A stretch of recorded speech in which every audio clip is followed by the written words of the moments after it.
Hello everybody. Today we're flying the Piper J3 Cub and we're at Eureka, California at Murray Field. And we're just going to be doing some patern work with the J3. And as you can see, sitting in the back seat of the Cub, it's hard to see the gauges. I mean, to get a good reading on them. So headings become an issue sometimes. So unless you can see that heading indicator up in front of you, you got to set up your patern by using landmarks, and that's what we're going to do today.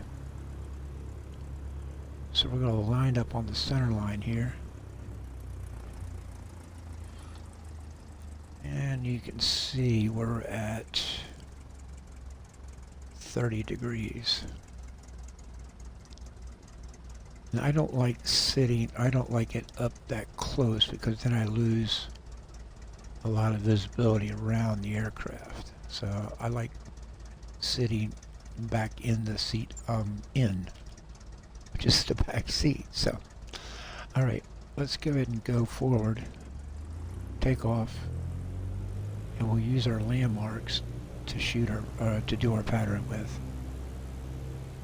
Little crosswind today. It's not bad, but just a little slight crosswind.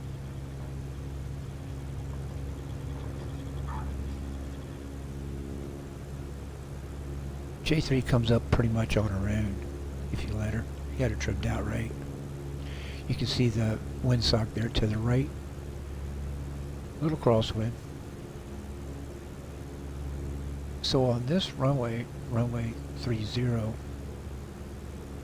and because I'm flying a Cub and not a high performance plane, we're going to keep the patern kind of short. So I use the coastline right here. When I get to the coastline, I'm going to make my left turn. And now I'm going to look for a red building out in front of me. There they are. I'm going to turn and line up with them, and we're going to look left, and as you can see, we're pretty well got a nice box turn here going. So now we can turn again off the top of the red buildings, and we're going to look for this little curve in the river right up here, right off the nose. Look over to the left. You can see the runway, we're parallel to it.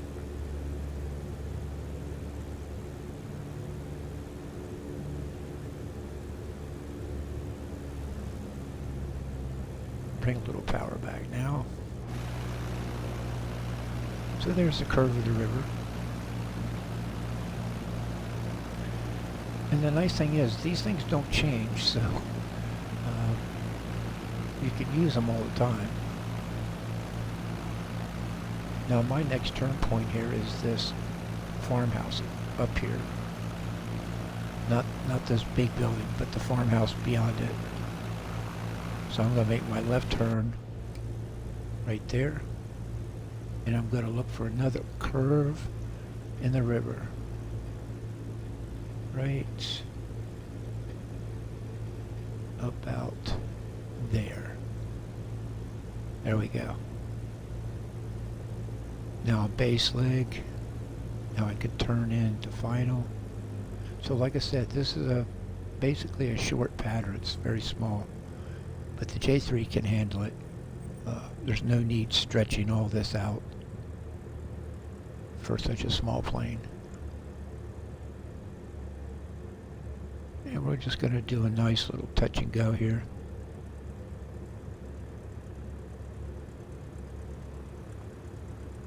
Want to plant those wheels down together.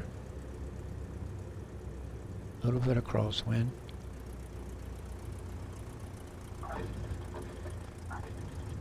There we go. Add full power. And just let her come up on her own.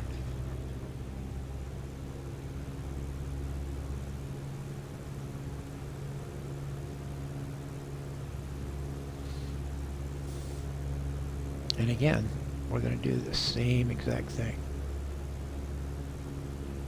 So no matter what airport you fly out of, you know, if you're just flying locally around and you want to kind of just take the burden off of looking at headings all the time, do a pattern around the airfield and pick out your landmarks and go by those. You don't even have to look at your gauges. I'm not even looking at my gauges.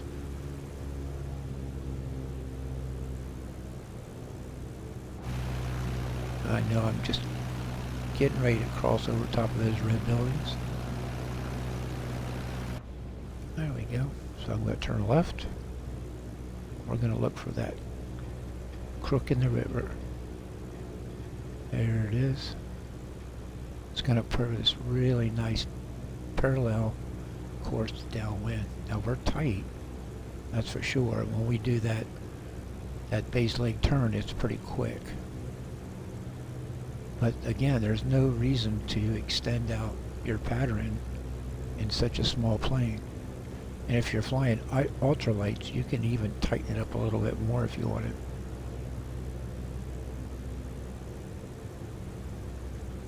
But you can do this in any plane. It doesn't matter what plane it is you're flying. Go out, pick your landmarks, and use them. And then just concentrate on flying the plane, kind of, you know, almost like seat of pants.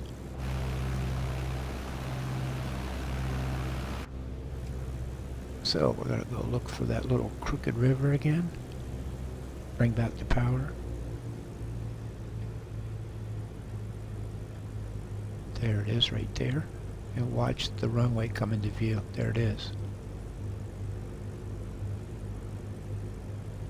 Base leg. Turn and final. This time we'll come to a full stop. But I'm going to land further down the end of the runway because that's where the parking is.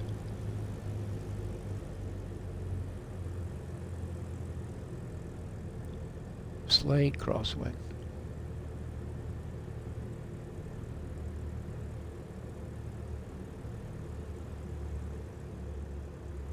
So see, we're just letting her float down the runway just a little bit longer than we normally would.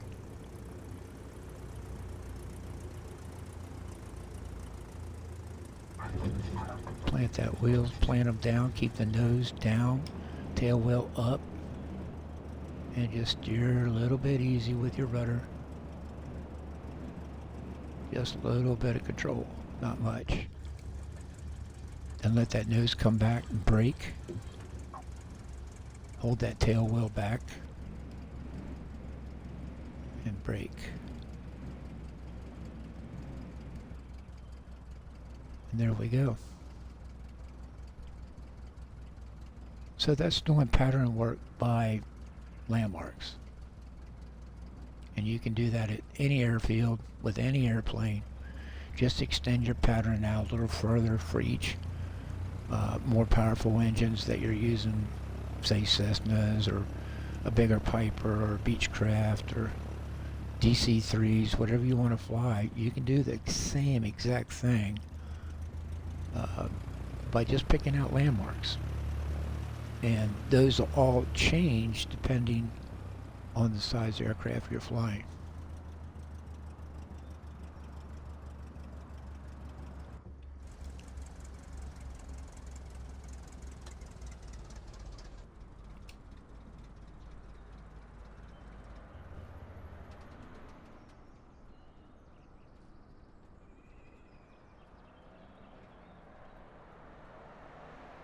Not quite sure what happened to the hangar there. She didn't quite dial herself in yet. That's funny looking. Anyway, yeah. Go out and try that.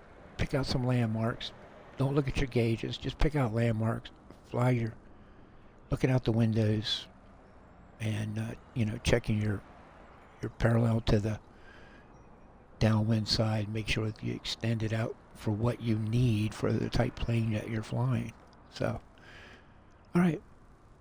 We'll talk to y'all later. Okay, yeah, I just took back off again after I shut down that other video. I just wanted to show you the difference when you reboot and get the scenery back to where it's supposed to be.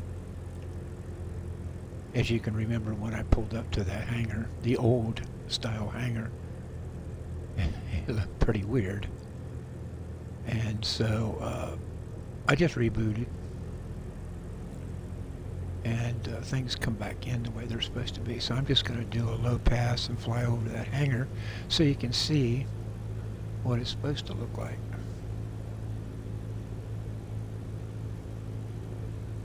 By the way, you can use this red hangar to put your plane inside if you want to. It's always open. I think there's a glider in there. So here's the old hangar. And as you can see, it's got the old Murrayfield sign on it. I love that hangar. That's old school. That's the way it's supposed to look. So I just couldn't let that go without putting the rebooting.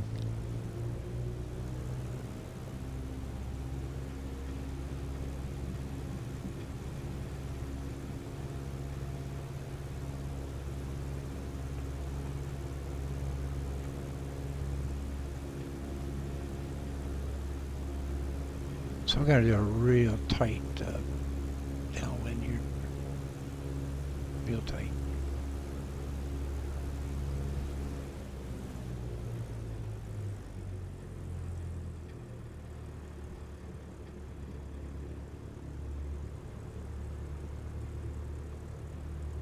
Kind of what they call a Spitfire approach.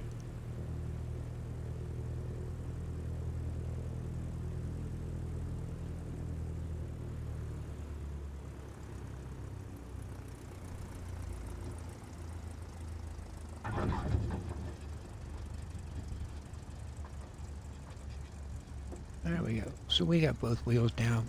That was pretty much a 3-point landing instead of a wheel landing. And we'll pull it back over here to the hangar. I'll show you this hangar that's open.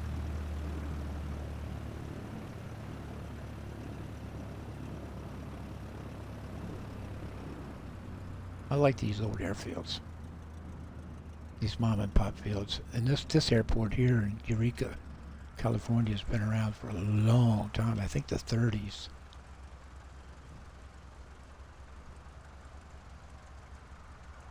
Yeah, you can see the glider in the back of the hangar, but there's, hell, you could probably put 2 or 3 aircraft in there.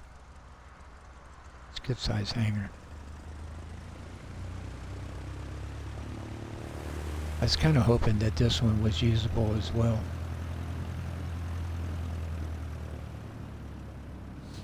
But what a neat looking hangar. Don't see many of these around anymore.